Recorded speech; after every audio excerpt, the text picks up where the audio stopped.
세 번째 장르인 목관, 금관의 작품을 들어보시겠습니다. 첫 번째 곡은 비발디의 플루트 소나타 작품 13의 6번입니다. 이 플루트는 60cm에서 70cm 정도의 고든 관으로 된 가로 필이죠. 재료는 나무부터 수는, 양은, 금, 백금에 이르기까지 다양합니다. 플루트는 유구한 역사를 자랑하는데요. 고대 이집트나 그리스 또는 그 이전까지 거슬러 올라가죠. 고대 그리스에서 유럽으로 퍼졌고 13세기에는 음유 시인인 뚜르바두르와 함께 유행했습니다. 플루트는 모든 음역에서 고른 특성을 갖습니다. 기본 음색은 특유의 진동 때문에 연기가 움직이듯 가벼운 느낌을 주죠. 불어넣는 호흡의 양과 진동의 강도를 연주자가 입술로 직접 조절하기 때문에 연주자에 따라서 소리의 활동이나 특성이 큰 폭으로 달라집니다. 주입되는 바람의 양을 따져보면 플루트가 튜바보다도 몇 배나 더 많다고 하죠. 그야말로 외윤에 강의 악기입니다. 겉보기에는 아름답고 가냘프지만 속으로는 강한 힘이 흐릅니다. 온도 변화에 민감하고 수시로 음정이 오르내려서 플루트 연주자에겐 정확한 귀가 요구되죠. 비발디 플루트 소나타 작품 13은요 충직한 양측이라는 제목으로 1737년에 출판됐습니다. 최근 연구 결과에 따르면 이 비발디를 동경한 18세기의 프랑스 작곡가 니콜라 세드빌이 비발디의 이름을 사칭해서 발표한 작품이라고 하죠. 그래서 요즘 음반에는 비발디와 세드빌의 이름을 모두 적어서 이렇게 발매하곤 합니다. 목가적인 선율과 한가로운 전원풍의 분위기가 아주 기분 좋은 그런 작품이죠. 그러면 비발디의 플루트 소나타 작품 13의 6번 감상하시겠습니다.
다음으로 들으실 곡은 차이콥스키의 호두까기 인형 중 꽃의 왈츠입니다. 호두까기 인형은 백조의 호수, 잠자는 숲속의 미녀와 더불어서 차이콥스키의 3대 발레곡으로 꼽히죠. E.T.A. 호프만의 호두까기 인형과 쥐의 왕을 각색했습니다. 소녀 클라라가 크리스마스 이브 파티에서 호두까기 인형을 선물 받으면서 이야기가 시작됩니다. 한밤중에 사악한 쥐들과 호두까기 인형 군대 사이에 치열한 전투가 벌어지고요. 호두까기 인형은 은인인 클라라를 눈꽃이 흩날리는 숲을 지나 과자의 왕국으로 데려가죠. 중국의 춤이나 갈리피리의 춤처럼 유명한 곡들이 질비한 이 막간 여흥도 시작됩니다. 이중 꽃의 왈츠는 사탕 요정의 시녀들이 추는 군무 장면에 나오는데요. 화사한 가운데 이 차이콥스키 특유의 우수를 들이우는 부분이 아름다움을 더해줍니다. 플루트, 오보에, 클라리넷, 바순, 호른으로 구성된 목관 오중주 곡으로 들어보시겠습니다. 이 목관 악기와 금관 악기는 보통 리드, 떨림판으로 구분합니다. 목관 악기는 바람을 불어넣는 취주부에 리드가 있고 금관 악기는 리드가 없다는 그런 특성이 있는데요. 언뜻 금관 악기처럼 보이는 색소폰은 리드 악기이기 때문에 목관 악기로 분류됩니다. 리드는 혼리드와 겹리드가 있습니다. 혼리드 악기로는 클라리넷, 색소폰이 있고요. 겹리드 악기로는 오보에와 바순을 꼽을 수 있죠. 리드가 없는 목관 악기도 있는데요. 공기를 불어넣어서 리드 역할을 하게 함으로써 이 공기 리드라고 부르기도 합니다. 플루트, 리코더, 오카리나 등이 그것이죠. 자, 그럼 꽃의 왈츠 목관 오중주로 들어보겠습니다.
앞으로 들으실 곡은 아니시모프의 호른과 피아노를 위한 시곡 포엠입니다.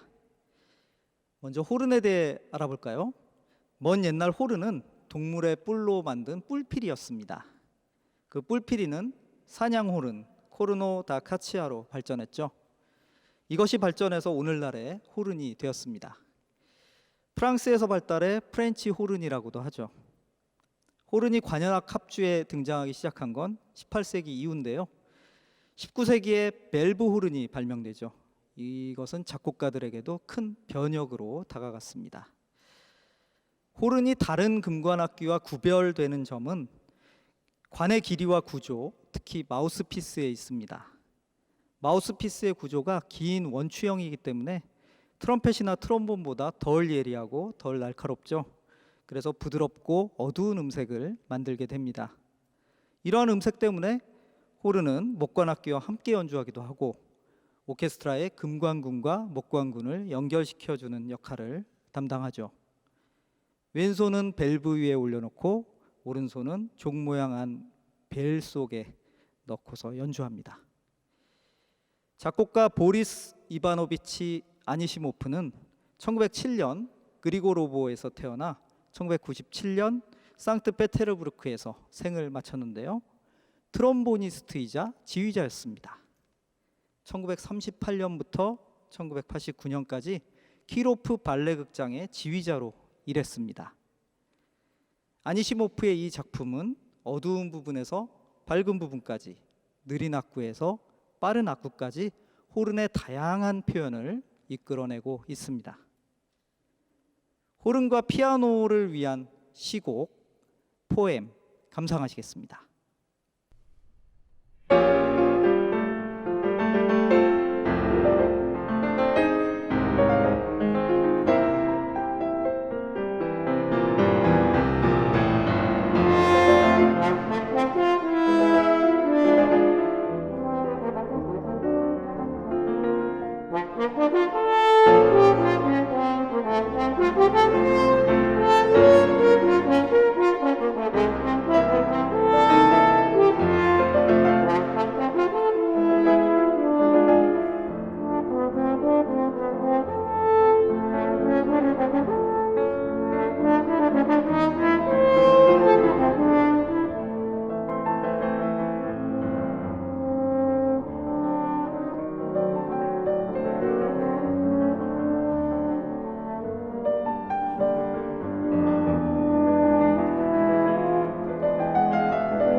다음으로 바흐 트럼펫을 위한 협주곡 바흐 작품 번호 972를 들어보시겠습니다.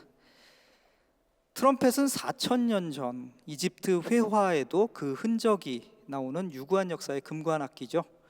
고대 트럼펫의 대부분은 전쟁이나 의식에서 사용된 짧은 직관 악기로 청동이나 은으로 만들어졌습니다. 중세의 트럼펫은 전쟁이나 궁전, 의전 행사에서 사용됐습니다. 바로크 시대에 이르면 오케스트라 속에 포함돼서 오페라와 교회 음악에서 기쁨과 승리의 감정을 표현한 악기죠. 1813년 밸브 시스템이 발명돼 그 뒤 50여 년이 지난 19세기 후반에 이르러서 밸브 시스템의 사용이 일반화된 이 트럼펫입니다. 3개의 밸브로 트럼펫은 음을 조정하는데요. 위에서 누르는 버튼 형식의 피스톤식 트럼펫, 그리고 옆에 밸브가 달린 로터리식 트럼펫으로 나뉩니다.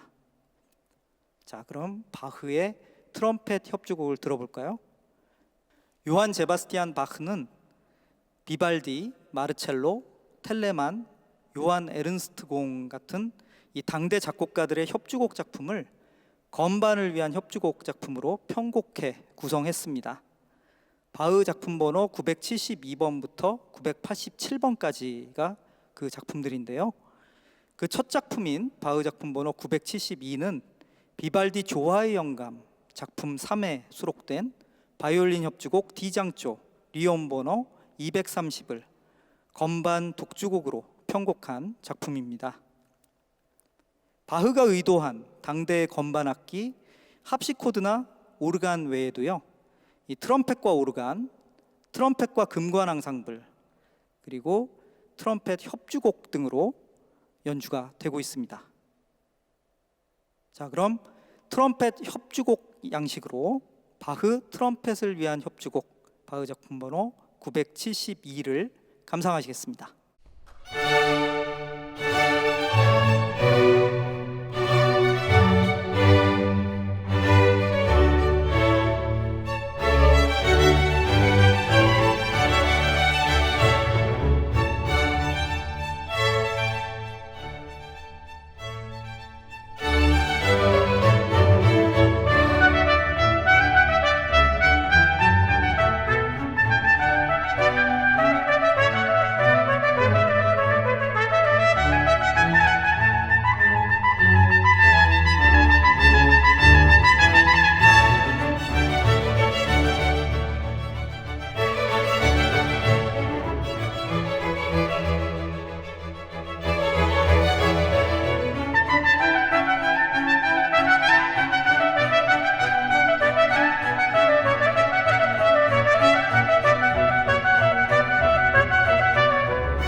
목관 금관 장르에서 마지막으로 들어보실 곡은 성자들의 행진입니다.